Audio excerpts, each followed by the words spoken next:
Okay, so marketing is very wide, right? Every business needs marketing. Whether you're selling a shoe, whether you're selling a pen, whether you're selling a monitor, whether you're selling a smartphone, whether you're selling a laptop, or most importantly, very importantly, you can't ignore that, whether you're selling a software. So B2B tech marketing essentially is that any tech piece of technology, which is typically a software, if one company sells it to another company, that's basically a software as a service model, SaaS model, right? One of the prime examples of a SaaS offering is Zoom, the stuff that we're using right now. So Zoom is essentially a piece of software that businesses sell to sell to individuals, and businesses also sell to businesses. So Zoom, we might know, have probably 100,000 deal with the likes of Microsoft or Amazon. They would need thousands of account at enterprise level. So companies make softwares and they sell it to different companies. Chatbots is a prime example of a B2B software. Uh, my company makes chatbots and we sell it to other companies, right? Some of the biggest B2B tech companies are Zoom, which basically sell video conferencing tools, Slack, Microsoft, Google. We've all heard of it, right? Now, why am I talking about this? The reason I'm talking about this is that uh, the context and the premise on which a B2B technology marketing team is created, the kind of work that they do, the nature of the work that they do is very, very different. If there is a B2B marketer, and let's say if you're running a campaign for selling spectacles, and let's say if you're a campaign manager of Lenskart, you'll probably target 10 lakh, 20 lakh, 30 lakh people in India with same creative or whatnot. If on the same hand, if you're a software maker, let's say if you're selling an ERP, let's say if you're a SAP, you'll probably not reach that scale, right? You need to be laser focused.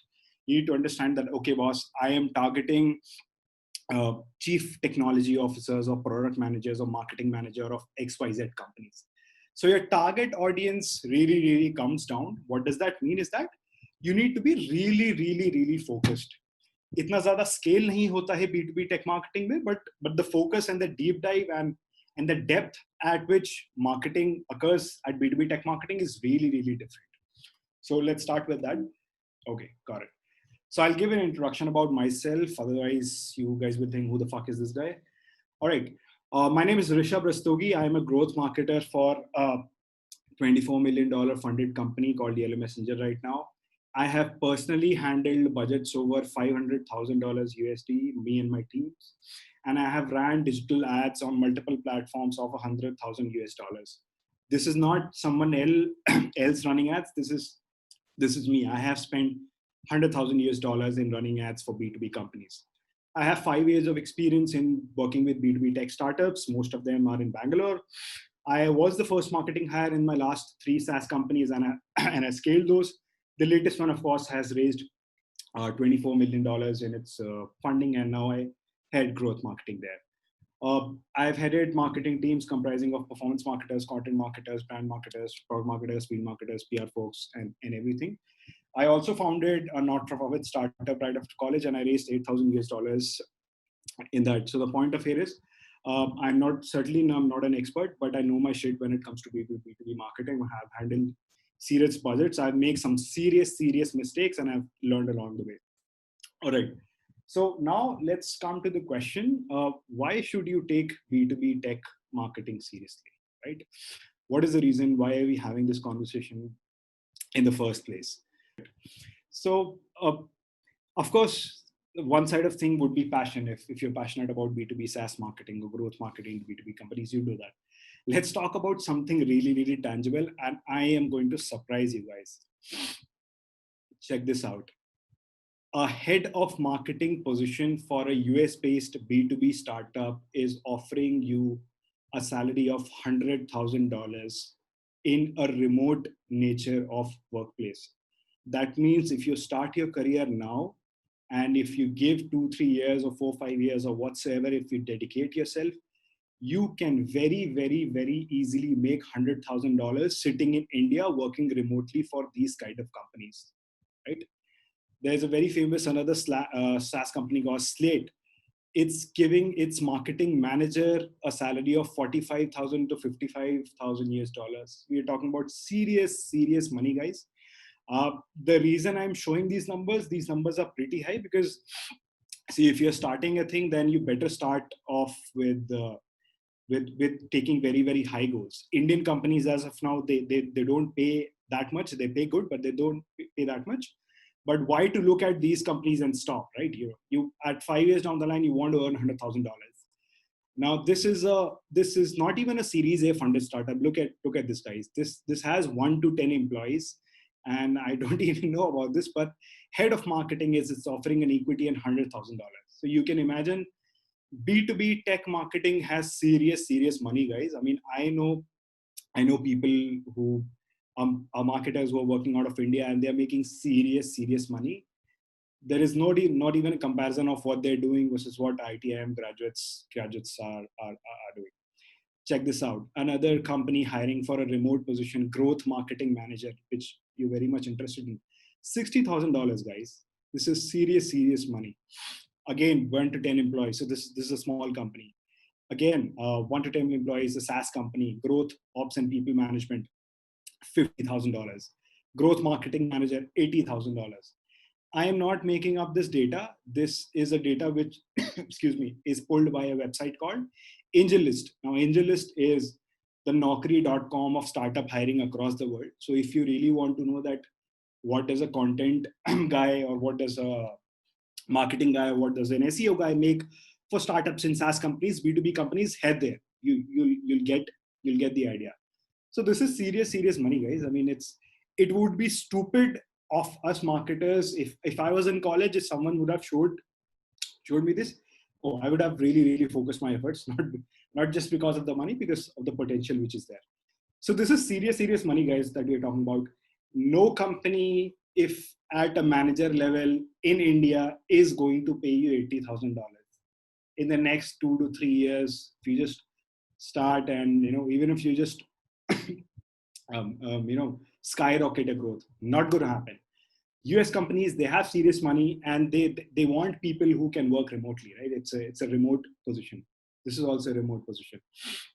So I hope this captures your attention. You should pay attention simply because there's serious money in B2B marketing. In some cases, much more than B2C marketing. All right. Now let's come to what does B2B marketing mean? I mean, what do you mean by that? What is the difference? Yep. So have a look at this, guys. This is a typical. Now it's very confusing. Don't worry if you're not able to understand this. This is how a sales funnel of a B2B technology company looks like. What does it mean by that? This is the framework, this is the formulas, and this is the model on which companies like Zoom, companies like Slack, companies like Microsoft, companies like Amazon Web Services, companies like Gong.io, these are $1 million and $1 billion companies. This is the framework from which they actually get customers and get marketing. And marketing plays almost all around this particular funnel. Now once I go to the next slides, probably this will be very clear to you, more clear to you. Let's start how this funnel looks like. So let's say if you are Slack, or let's say if you are WebEngage, or let's say you are CleverTap, you basically offer softwares to individuals or softwares to companies. Now, unlike Nike, for example, Nike, my friend Anirudh can tell me that, hey, Rishabh, Nike is a very good shoe. You just buy it. I'll go ahead and probably buy it. Software, probably no. If I'm buying software for my company, for myself, I would most probably try to get a feel of it, try to understand it, and try to get probably a trial version of it. 90% of the SaaS companies which are out there in the market, they actually offer a 14-day free trial. So let's actually do an experiment. Let's see which are the top SaaS companies of the world, and let's go to Twilio. Now, Twilio is a very interesting example, and let's see if Twilio is offering a free trial or not. See, sign up and start building. So this is not a paid sign up, right? If we go to, let's say, Drift is a very popular SaaS company. I'm not really sure whether they're a big company, they'll offer a 14-day trial or not. See Drift on your site. See what a Drift could look like on your website. It's zero coding required.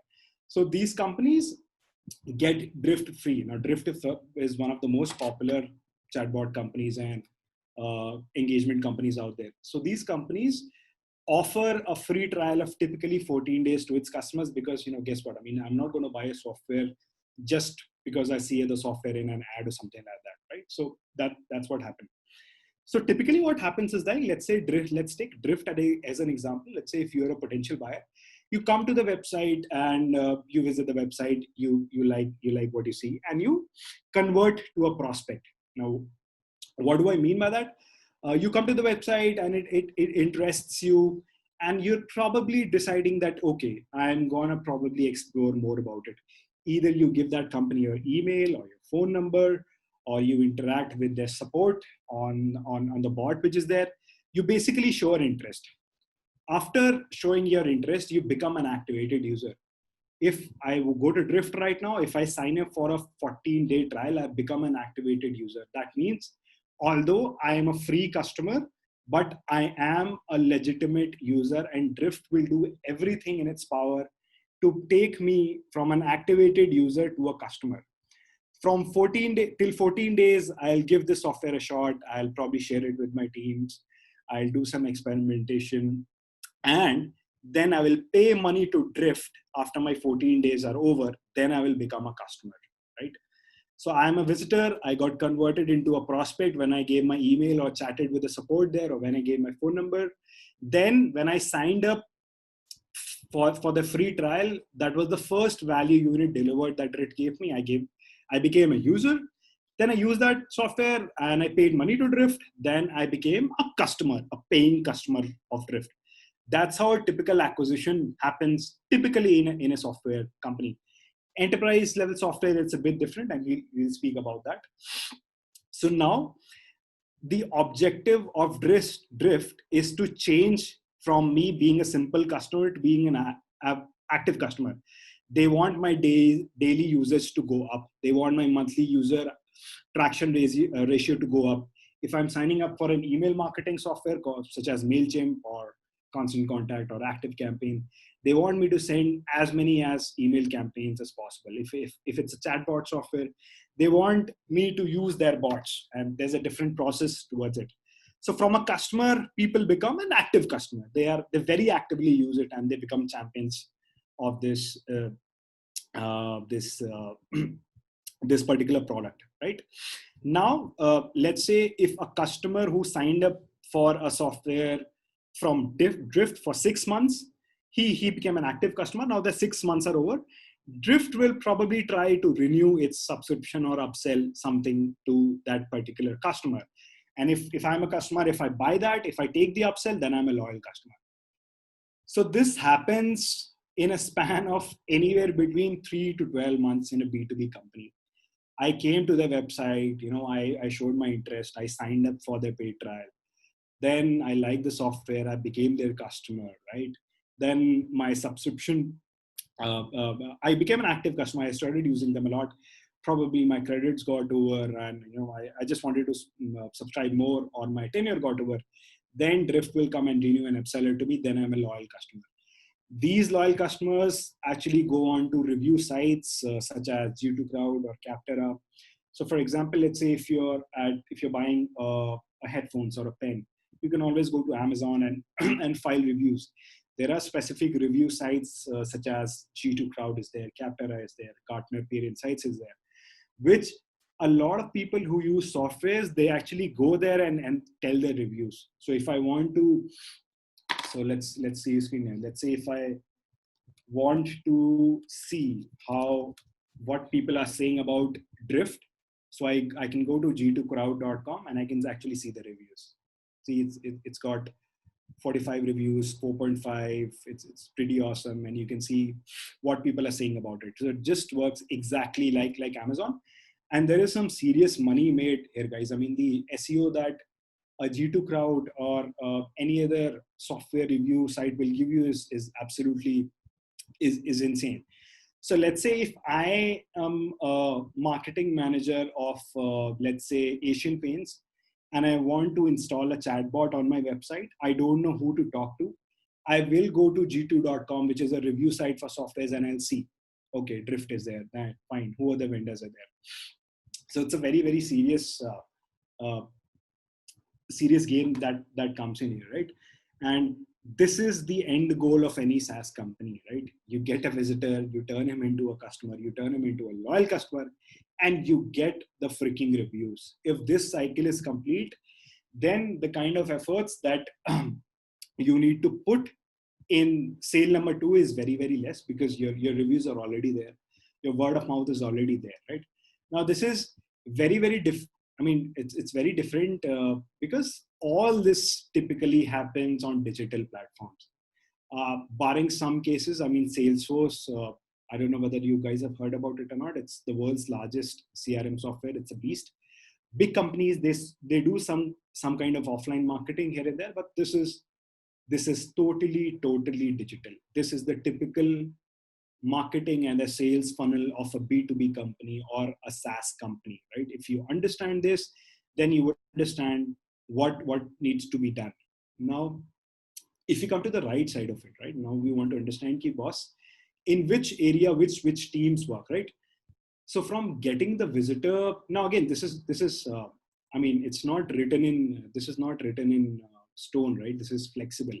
This is a typical model which teams follow, but different companies can have different models to follow. I mean, nothing is written in stone here, guys. There's no gospel which is there. So everything is dynamic. So typically, to get visitors and to turn visitors into prospects, this is a pure marketing job. A sales manager of a Drift will not give two shits about who's coming to the website and who's becoming a prospect. They don't give two shits about that. This is a purely marketing job, that you build a website, a beautiful website. It's optimized very well. You bring traffic, you convert people from visitors to prospects, and you convert prospects to a signed activated user. So this is a pure marketing team's job, right? This is visitor to prospect is called leads. Prospect to activated users is called marketing qualified or a sales qualified lead. So let's say if I, Rishabh Rastogi, as an individual, I go to drift.com and I submit my lead there. I'm just a normal lead, right? The sales team does not even know whether I can be a serious buyer or a serious prospect for them. If, on the other hand, I become their activated user, I sign up for a 14-day trial, chances are more likely than I am prospecting for a chatbot software, which basically Drift is, essentially. So then I become a sales qualified lead. So if I'm a visitor, I become a prospect, I'm a lead. When I become a prospect, basically what happens is that there are teams which sit at the CRM and they exclude the junk leads out of there. They exclude anyone who's playing around, who is, "Ki boss, I just submitted my lead because I want to do a job in your company," and all that. They do that. Once they do that data enriching, all these leads become a marketing qualified leads. So marketing in one day, for example, got 100 leads to Drift website. Out of those 100 leads, 50 became marketing qualified. That means 50 of course is a low conversion rate, but I'm just taking 50. The rest 50 were chunked out. Either they were bad leads or they were not the target audience, but they were chunked out of whatsoever reason. These are marketing qualified leads. A marketing team is directly responsible for MQLs. Marketing qualified lead is a gospel if you are a B2B marketer. However, things are changing. Marketers are responsible for getting revenue in the company also, but typically it's this. If you're a growth marketer, this is your bread and butter. I mean, your CEO will come, your marketing head will come, and he will ask you, where are my marketing qualified leads, right? Now, let's say if a prospect becomes, if he signs up as a 14-day trial, then it becomes a sales qualified lead. Here is where the sales team comes in. I talk to my sales team. Probably there is an automation, and I transfer these leads to salespeople. Now, what these people do is that they keep sending emails, right? They keep sending their demo requests, and they start selling. Basically, they start selling so that when my 14-day trial is over or any day trial is over, I become a customer from an activated user. They see if there is a business opportunity or not. Then they talk to that particular person. They basically schedule a demo, which is a proof of concept. They sit with their team, and then the person becomes a customer. Then the sales team basically closes this.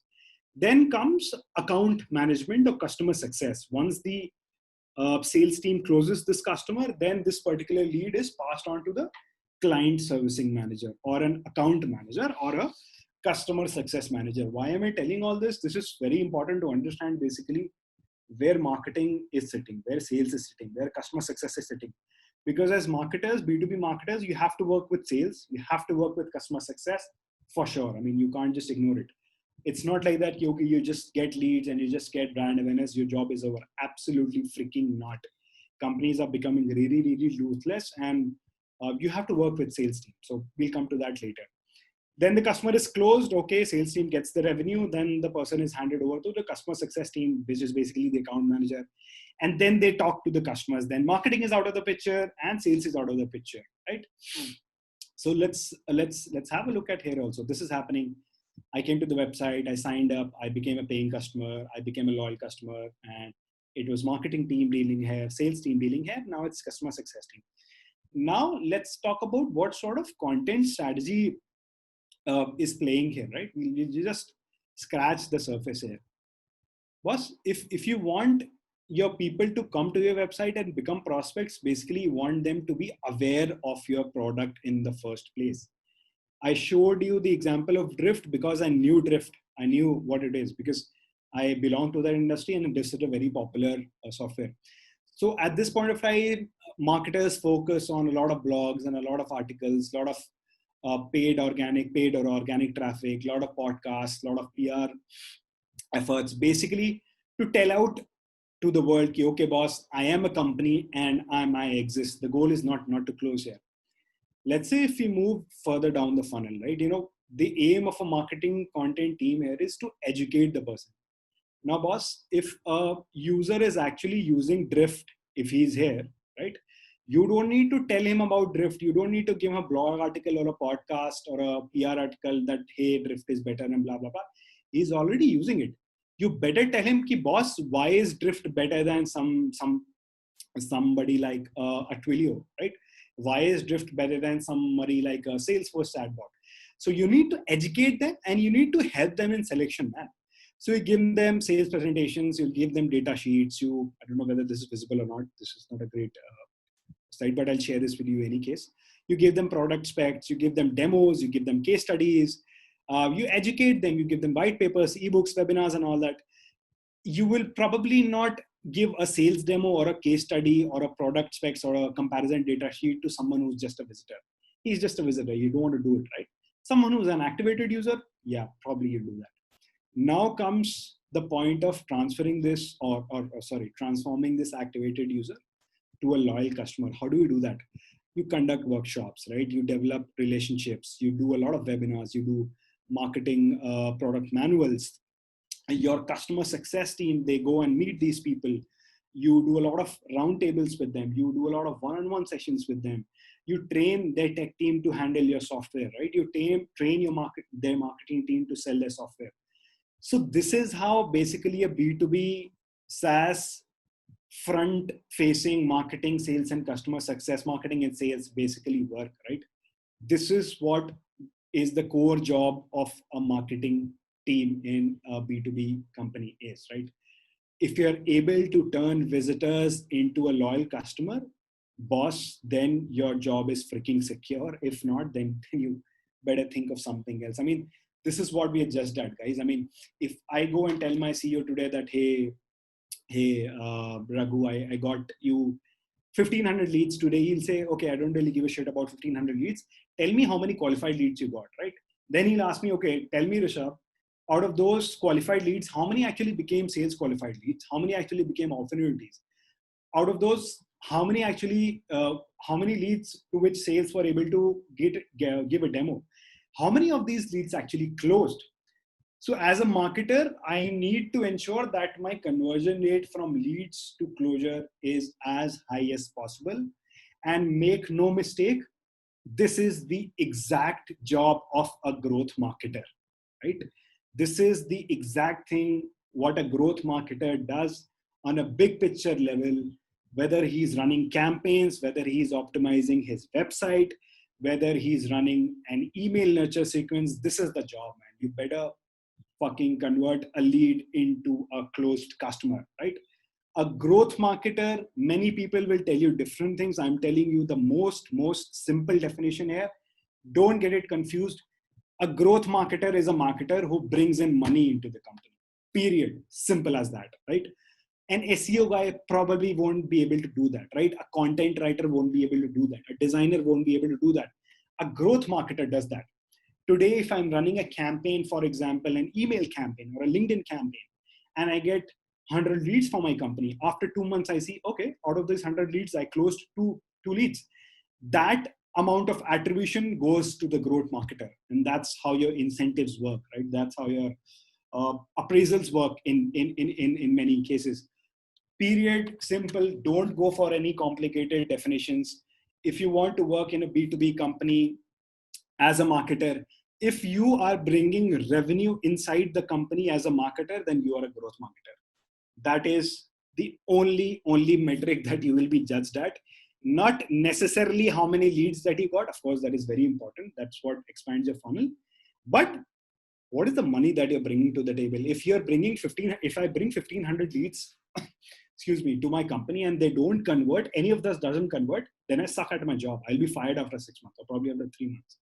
So it does not end there. You have to get in money in the system. Right? That is what a growth marketer does. Now, there are different ways to do it, different channels to do it, and we'll come to that. Okay, I hope this is clear. Of course, we'll finish it quickly, so we'll have questions, time for questions also.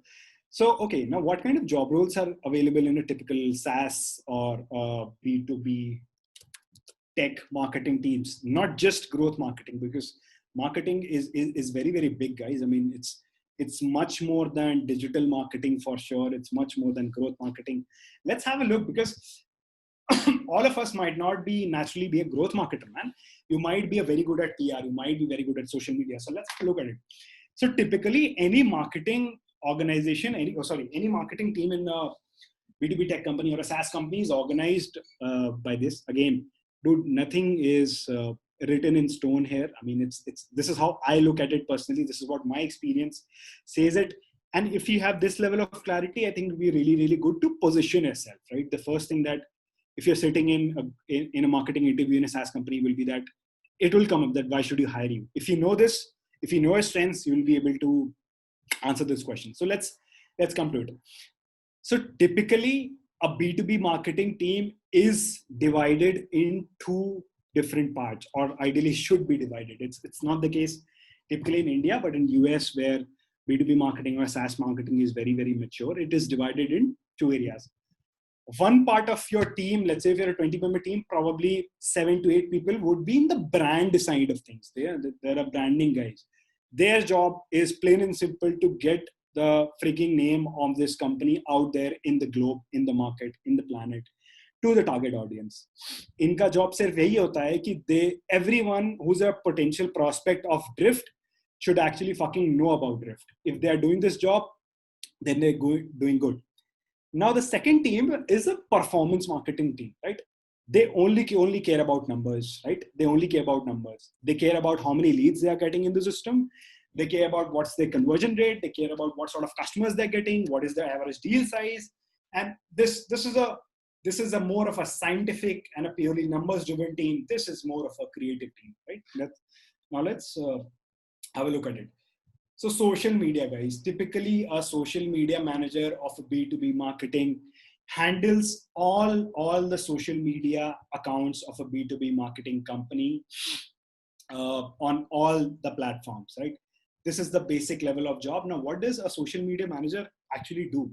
As a social media manager, you would be expected to, of course, be on top of what is happening in the world. You would spend anywhere between 2 to 3 hours on Twitter, Facebook, LinkedIn, Quora, and you would see what's happening there. What are your competitors talking about? What are your prospects talking about, right? What are the influencers in your space talking about?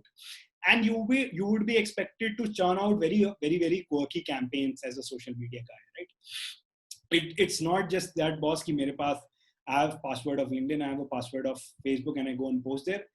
B2B marketing, remember, it's all about quality. It's not about freaking quantity, right? You have to be really, really good at and on top of a game. I mean, I'm not an expert in social media marketing for B2B. That's that's all I can tell. Typically, you would a day-to-day would look like you are spending 3 or 4 hours of your day in posting on social media, in keeping a track of what your competition is posting, right? In making a social media calendar, right? In devising a social media strategy, right? I mean, if I ask you a question, right? You manage a page called Digital Leaders, right? There must be a strategy to what you are posting on your social platforms, right? And that strategy, if you make it 100x for an enterprise B2B marketing company, that's what a social media guy does, right? A social media guy knows exactly what is happening in the market. He knows a social media guy of a B2B company who's very quirky would have actually tweeted of the unfortunate demise of the actor that happened right now. They are all over the place, man. That's what they do. So if you love social media, if you love these platforms, uh, if you have a natural tendency to be on social media, if you like to explore the nitty-gritties of it, you can probably explore being a social media manager in a B2B, being a social media guy in a B2B company. Now comes public relations. So public relations is a very, very important aspect of a B2B marketing team, guys. I mean, all the companies, if I have a look at it. So for example, Zoho.com is a very, very popular SaaS company based out of India. So if you want to see any PR that any damn company is doing, go to Google, search for the company, and go to news. All this is basically managed. These new articles on Business Standard, these new articles on Tech City, on eTech, is managed by the public relations manager. It is this guy's job to keep a relationship between all the media houses which are relevant to your audience. Hindu Business Line is there, Forbes is there, Inc 42 is there. It is this guy's job to basically own the PR function end to end. Now, what do I mean by that? So either this person will work with a PR agency, which is what typically big companies do. But if you're an Indian company, you're short on money and all that. If you're starting out, you don't really have that. This guy basically, has a relationship between all the famous technology editors which are out there in the market, right? This guy has a relationship between a Times of India or a Your Story or a Inc 42. So let's say if a Your Story wants to publish an article about drift, they will actually go to the media department or the PR department, and that is what these guys do in and out. They are very good at storytelling, right? They're very good at pitching, because you have to pitch it to editors, to journalists, day in, day out. And it's a very interpersonal kind of a role. I mean, if you're a PR guy of a B2B marketing company, then you would not spend your entire time sitting at a laptop. You would spend your time on building relationships, right? The second part is the third part of a brand team of a B2B marketing team is analyst relations. Now, what is analyst relations? So, guys, in B2B marketing context, there are companies such as Gartner. There are companies such as Everest Group. There are companies such as Forrester. So, what these companies do is that, plainly put, let's say if Mahindra and Mahindra, Anand Mahindra, wants to purchase a software for managing his remote workforce, he would not just go on to the computer, open Google search, and just buy that software or buy a trial period. Enterprise deals don't happen that. He would actually go to his advisor. He would actually go to his chief information officer or a chief tech officer and ask you, okay, what's going on in the market? Analyst companies like Gartner and Forrester, these are the guys who actually are clients, have a relationship between a company like Mahindra and Mahindra.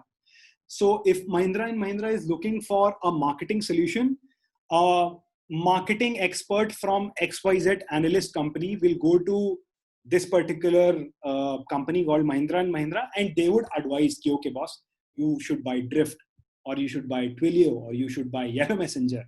So it's a very, very high level thing that happens. So what does an analyst relations guy do is that He basically is responsible for maintaining the relationship between the B2B company and companies such as Gartner. Sorry, companies such as Forrester. Oh, I'm sorry. Yep. So as you can see, it's an IT service management company. It's an advisory company, right? Okay, I went to the login page. Let's go here. Yep. Gartner equips executives across the enterprise to make the right decisions and stay ahead of the change. Wow, I mean, this is exactly what I said in different words, right? So if Anand Mahindra today wants to make a technology decision, and if Mahindra and Mahindra is a client of Gartner, then Gartner would, some of the solution expert of Gartner would reach out to Anand Mahindra and advise him on this decision. Or Anand Mahindra would reach out to Gartner and ask you, okay, boss, I want to buy a chatbot software. Which company do you recommend, right? So the analyst relations in a B2B marketing team is a guy who basically maintains that relationship between someone like a Gartner, because it's a ongoing process, and yeah, they keep making changes and all that. Of course, this is a field in itself altogether, and quite a relationship based job. You will not be definitely sitting at your laptop all day. You will be traveling, attending conferences, going on meetings, talking to analysts, talking to decision makers, talking to enterprises. So that'll be a job. Basically, if Mahindra and Mahindra is talking to Gartner and asking about a potential software decision, the analyst relation is basically aware of that, and the analyst guy tells the Gartner guy, okay, this is the deck that you can show, this is my features that you can tell it to someone like Anand Mahindra. I mean, that's a very big example, but it happens in almost all the cases. Now, this is a very interesting example of product marketing. I'm sure all of you have heard of it. So let's actually show you what does a product marketer does.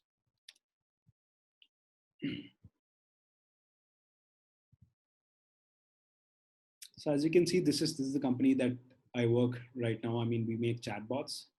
And if I go to solutions and if I go to customer support, this is a specific landing page that is built on this specific solution that my company Yellow Messenger provides. It is a job of a product marketer to figure out this pitch, to figure out what needs to be said on your website, to figure out what needs to be exactly said on your sales deck, right? Now, a product marketer is basically a combination of a marketing skill and a product skill. He exactly knows what sort of competition I have in the market. You know, if I'm making a chatbot, which of the companies are making a chatbot, right? What is their USPs and what is my USPs? It is a job of a product marketer to actually position the product, position the company, and put out that positioning out there in the market, whether it's in sales calls, whether it's in your website, whether it's on your landing page, whether it's on your sales deck, whether it's on your PR article. Basically, a product marketer is responsible to position a solution that a B2B company has to offer. Again, this is a very popular role these days, because a lot of companies are going to product marketers to ask them, boss, how should I position it, right? I mean, Drift can basically, if I go to Drift's website, I mean, your website is more important than ever. I mean, this is what they're saying, right? This does not talk about the product. This is a line which is decided by a product marketer, basically, right? What to say, why to say that, how to position the product. This is a day-to-day job of a product marketer, right? We'll come to that probably in some of the session. Now, the last part is that probably a brand team of a B2B marketing will also has a design guy, a graphic designer, or a UI designer, or a website developer. This is typically, if you scale up, you don't really want to outsource your design capabilities or your development capabilities, so you hire these people also. So that's how typically a brand guy looks. There's one guy who for social media, there's one guy for public relations who handles news and all that. Social media handles everything that happens on social. Analyst relations handles everything and happens at enterprise decision making with someone like Gartner or Forrester. Basically, he deals with industry experts. Product marketing basically decides, okay, what needs to be said on the website? How should I design my deck, right? There's a design guy who designs your collaterals, your website, and there's a website developer who develops a lot of things. Now let's come to the performance side of things. I have a separate site for this. We'll come to that later. SEO, as of course you guys understand. So let's say if I want to buy a marketing automation software, so you can see this particular website is landing on top, right? Capterra is landing on top. G2 Crowd is landing on top. So see guys, this is what I was exactly saying. Let's say if I'm searching the marketing automation software, if I want to buy a marketing automation software, I'll actually go to Capterra. Then I'll see the reviews. Okay, what sort of reviews different companies are giving. This is the exact job of an SEO manager, man. I mean, I don't think so any marketing automation software companies are doing a good job, because we're seeing this is a magazine, this is a review site, this is again a review site, this is a blog. Again, HubSpot is there. HubSpot is marketing automation, so they're doing a good job here. Neil Patel is an SEO expert. Venture Harbor again is a website. This is what an SEO manager does, man. There are specific keywords that a B2B company wants to be ranked on, and this is what he does day in and day out. And this is how his performance is judged. Now let's talk about content marketer. What does a content marketer typically do in a B2B company? Now, content marketing is really, really interesting, guys, because the only differentiator that companies are right now employing as far as a USP or as far as the hook of getting users to a website is basically content marketing. If I search for marketing automation software, I am more likely to visit HubSpot rather than their competitors, because their content marketing game is up. So this particular article that is just loading right now, the 11 best marketing automation software tools in 2020, this is basically framed and this is basically strategized by a content marketer, right? So a content marketer decides what sort of content will go out in the world. Will it be blogs? Will it be a podcast? Will it be a news article, right? Will it be an interview? Will it be a video interview or anything? I mean, mostly it's blog in the case of B2B companies. But this is the guy who decides it. He makes a content calendar of, let's say, 1 quarter or 1 month in advance. They know exactly what to post and when to post and why to post that. Content marketing strategy is very, very important, guys. As you can see, I mean, and content guys work hand in hand with SEO. So this HubSpot, whoever is the content marketer of HubSpot, must have told his SEO guy, ki boss, I'm writing an article on this. Can you give me a couple of keywords to include, or what sort of structure do you want me to follow? And that's why their URL is ranking top. So you have to work in sync with this. Again, this is a simple explanation of a content marketing, where basically any sort of content, if a company is pushing out in the market, it's decided by the content marketing guy. This guy works closely with SEO and this guy works closely with social media, right? And right now, I mean, content is the decision maker, guys. I mean, it's very, very important. So a cool and an important role there. Let's go fast. Okay, we ran out of a lot of time. Then comes marketing ops and marketing automation, guys. Marketing ops and marketing automation is someone who actually works on the software which performance marketer use, whether it is a CRM, whether it's a marketing automation, or it's an email automation in some cases. This guy works very closely with sales and the CRM team, the customer relationship manager team, to figure out, okay, is there any sort of analytics that should come into the picture? Are we missing something? Are the numbers okay? Is everything on track? Any sort of technology work that happens in a company on a big scale, it is marketing ops that takes up, it is marketing automation that takes up. So in a company like Slack, there are marketing automation managers whose job is to just manage a CRM software, just manage a email marketing software. Because, I mean, let's face it, there are complicated softwares. Now an interesting thing comes in field marketing. Now, what does a field marketer do? Guys, B2B marketing is really, really dependent on a lot of events that these companies attend.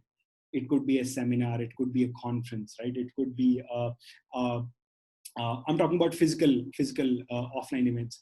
It could be I don't know, a round table or a breakfast club gathering. B2B companies heavily invest in field marketing. Heavily invest in field marketing. Last year, I took my company to a very, very expensive event in Singapore to get a brand out in the market to get some leads, and we were pretty successful. We spent a lot of money there. This year also we had plans to go into a lot of events, but obviously that didn't happen. So a field marketer basically decides on which events, physical events, it's called field marketing, because field is a physical entity, which events basically a company should go in, right?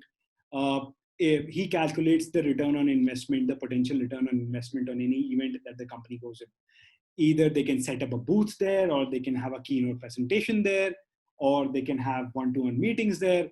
All these things are a job of a field marketing guy. And it's a very, very ROI. I put this in performance because people will say कि boss ये तो brand का काम है, but ऐसा नहीं है. It's a very, very ROI focused group. So let's say if you're a field marketer, you tell your company that, boss, there is an event happening in Malaysia and it making sense for us to go there. Then you will be asked the question that what is the ROI of that? So you will have to do the calculations. Ki, okay, we'll be investing $50,000, $10,000, and we'll probably get 500 leads. Out of those 500 leads, 10 will convert. That will give me an average lifetime value of $500,000. Then it makes sense. You'll have to do that. You will actually go to these kind of events physically and make relationships there and pitch a product there. So if you like traveling and if you want to enter B2B marketing, you could enter as a field marketer. I mean, no field marketing is going to happen in 2020, of course, but yeah, it's a very interesting place to be in. Now let's come to growth marketing. This is what we wanted to discuss also. A lot of people are excited towards it just because it's had a fancy name. It is essentially digital marketing, but it is called growth marketing because if you only call digital marketing, I would trust a digital marketer ki, okay, boss, he's running ads, he's doing XYZ, he's running campaigns, nothing is happening. Okay, not. End of story. Okay, we'll test. There's a different story altogether with growth marketer.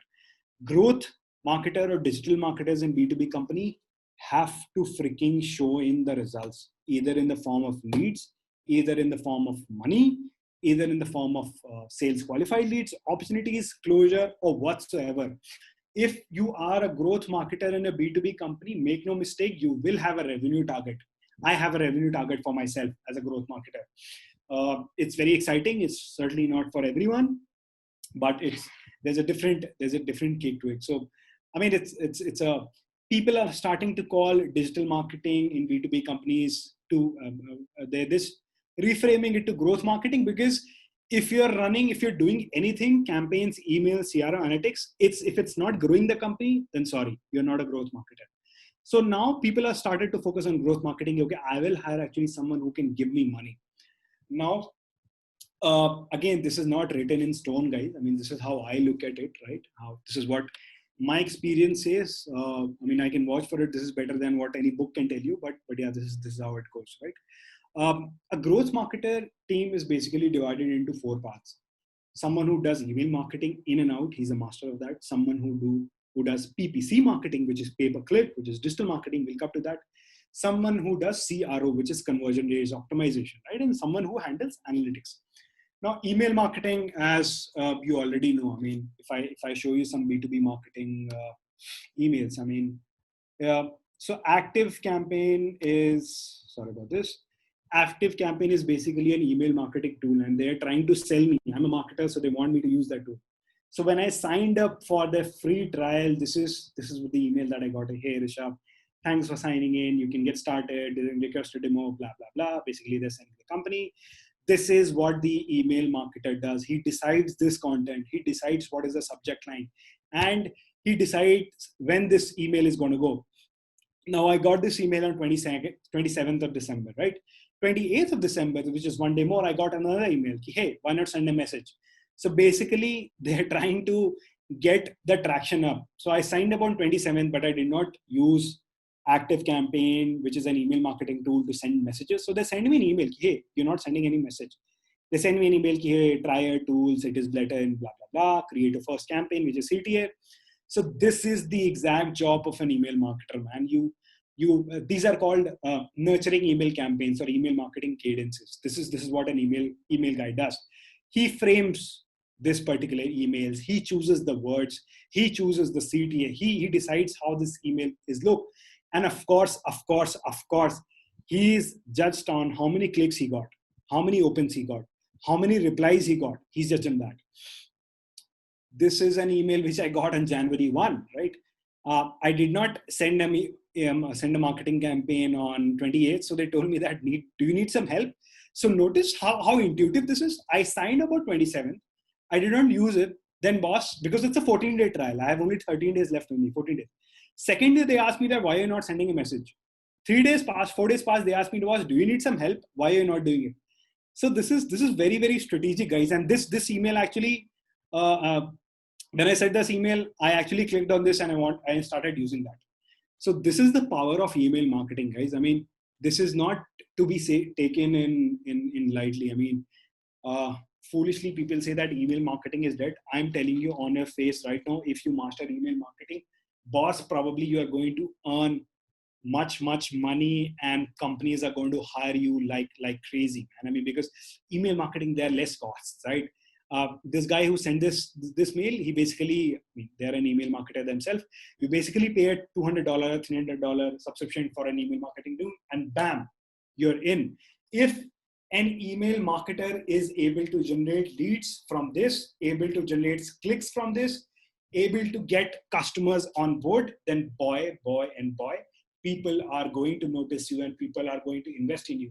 So the funny thing about growth marketing is that if a company has a digital marketer who's doing LinkedIn ads, if a company has an email marketer who both are in the same team, if a company is seeing results in that and bad results in that, they will freaking stop this, right?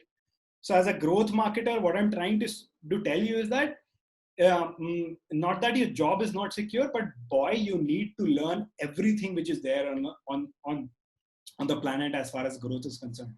If you're successful in running ads and email is working, then you might as well work there. Because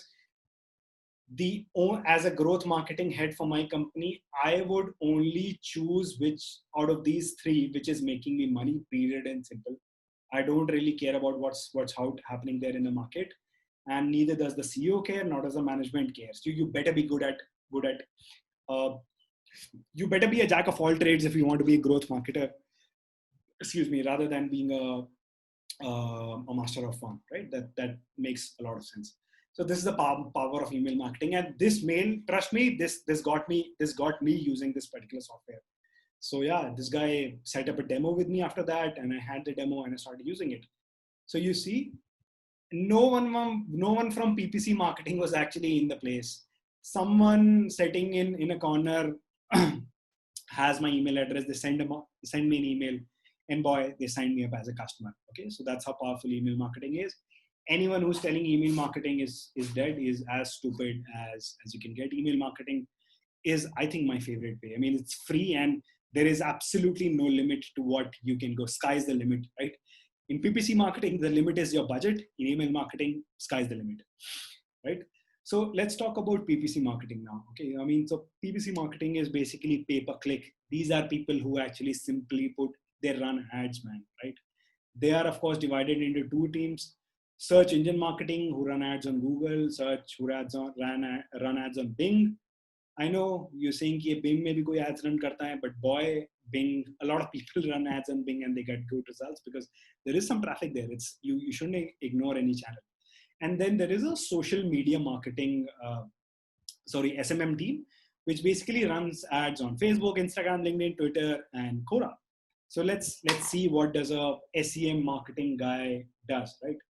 So let's say if I say that I want to buy a email marketing tool. Now this is the guy, this is an ad that you see which is running for this particular keyword, right? Sendinblue, it's a popular email marketing tool. Salesforce, I'm not really sure why they're running ads, or they also have an email tool. Supermetrics, Acoustic is an email marketing tool. So this is your day in and day out job if you're an SEM marketer, man.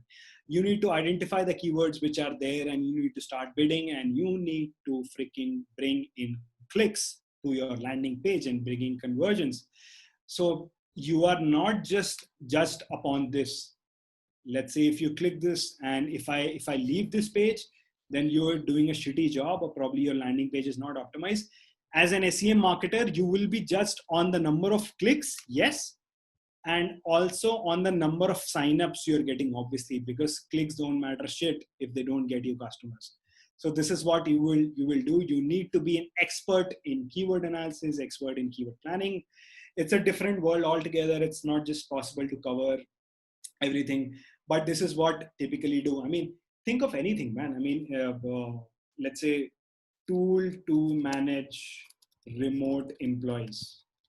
This is a B2B use case. I'm sure there's an ad running there. Check this out. Citrix is running an ad.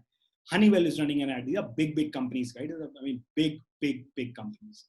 IOA is sending an ad. So there's big money, man. I mean, company do this because there's money in it. So if you're passionate about search engines, if you think that you can do a good job in search engine marketing, this is an area for you. People also run ads on Bing. You can try that out. In the interest of time, I'm not going to show that, but yeah, that's how an SEM marketer does. Now it comes to social media marketing. So this is the guy who basically runs ads on social media platforms, right? Facebook ads. People less B2B marketing do run ads, but they're very less in nature because it's very difficult to track any, identify and target your audience, B2B target audience in Facebook. An interesting ad that I saw was this. So this is an ad by TikTok, excuse me, TikTok Ads India, and this is targeted to me. So although TikTok is a B2C company, but TikTok is telling me to start advertising on their platform. So TikTok is basically targeting this ads to marketers, campaign managers, advertisers, brand managers, and to get them on their platform. I don't run ads on TikTok for my company. This is what they're looking to change exactly. Now, although it's a B2C company, but this is a very, very smart B2B ad, because any B2C company also has a B2B angle, right? TikTok works with different companies. TikTok works with different advertisers, and those are businesses. So this is a good example that came to my feed. I could not find a lot because Facebook is, I mean, very less marketers use Facebook. Again, with Instagram and Facebook, basically you can choose to retarget your cold audience or warm audience, which you got from channels or which you got from your email list on any custom audience.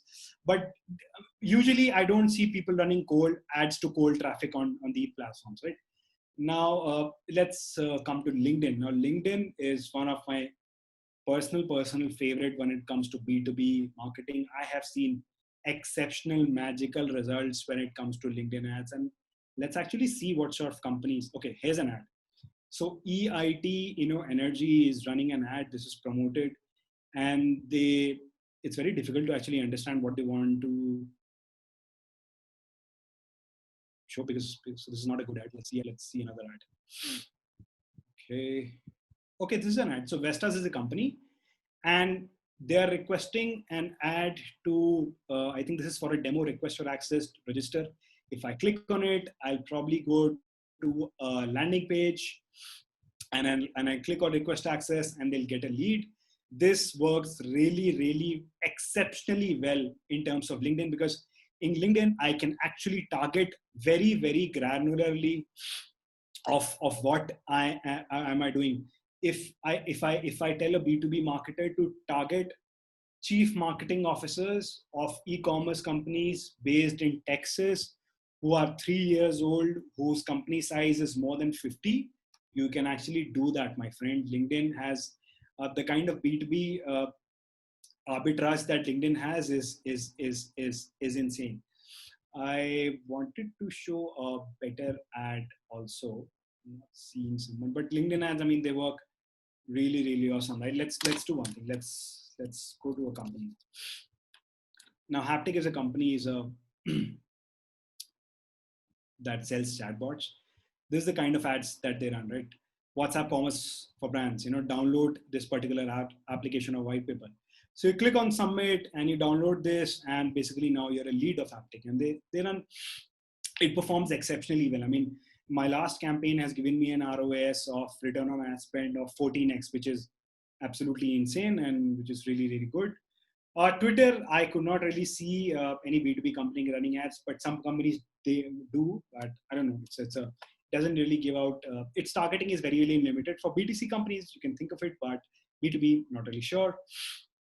Quora ads, now again, it's a very interesting area where marketers ignore. So let's say if I ask which marketing automation tool is the best, and I want to go to Quora. So here's a question: which is the best marketing automation software? Check this out. This is a Quora ad.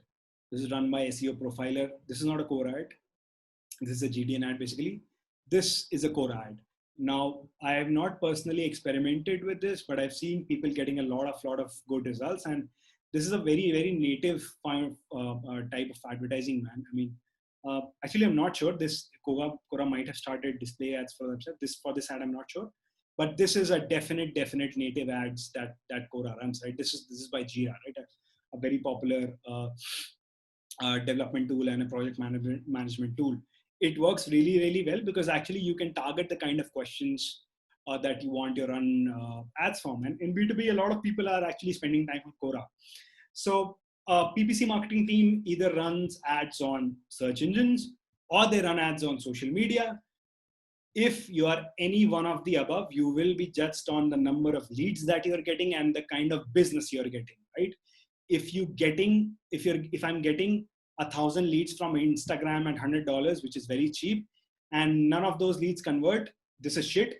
Even if I get 10 leads out of Google at $100, which is expensive, but 2 of these leads convert at an enterprise level, man, I'm going to go on heavy on Google ads. So it's not which channel is sexy. It's not which channel is really good. I mean, but that's how it works, man. I mean, you have to show results. So this is what a PPC marketer does. Interesting thing is a CRO, which is a conversion rate optimization analyst, right? So let's say if we go to a company, let's say if we go to Drift. Now, a CRO guy basically analyzes the website, analyzes the ad, analyzes the landing page. He's responsible for actually placing this CTA button here. He's actually responsible for making this get a demo in a black color background, right? He's basically responsible for putting this button here in yellow, right? So a conversion results optimizer, a conversion rate optimizer responsibility is that if there is any online asset, be it a website, be it a landing page, be it a chatbot, be it a deck, how do you optimize it more? So they run a lot of A/B testing, and there are a lot of alpha gamma testing as well to see, okay, which landing page is working better and which design is working better, which color is working better. And let's say if you change the color of your CTA today and tomorrow you are getting 20% more leads and everything else is constant, then boss, that result is basically attributed to you and you'll get a pat on your back. In India, there are less companies who are actually focusing very heavily on this, but in US, boss, this is a big industry. Now, the fourth part is an analytics guy. So basically, see, if you talk about doing this in a much larger scale, it's very important. It gets difficult for an advertiser or an email marketing guy to actually keep a track of numbers. What is happening? What's my conversion rate? What is the A/B tests am I running? What is the lead visitor to prospect conversion ratio? What's the prospect to user conversion ratio? What's the user to customer conversion ratio? It's very difficult for these guys to maintain that. So this is where the analytics guy comes in. I mean, he might not necessarily be a part of growth marketing team, but he works very closely with these guys. So if a PPC marketer is running ads on 10 different platforms, then an analytics guy is basically keeping a tab on the numbers there. And after 1 week, he'll go back to this guy, boss, Google is working, it's expensive, and Instagram is not working, although it is less expensive. Twitter is working, so what do we do about it? So this is a numbers guy. I've seen in some cases that they're part of growth marketing, they're not part of growth marketing, but yeah. If you're a small company, you might be able to manage numbers by yourself. If you're a big company, boy, trust me, there is a need of a separate guy who does this. And they actually work very closely with the sales ops team also to make sure that the data between the marketing automation software and the sales automation or a CRM software is basically in sync so that everyone is on the same page. Okay, guys, I think we've had this discussion for 1 hour. And I would, my closing argument here would be there is some serious money, guys, here. Don't ignore it. right? You would get placements in, I don't know, Kellogg's or FMCG companies or blah, blah, blah.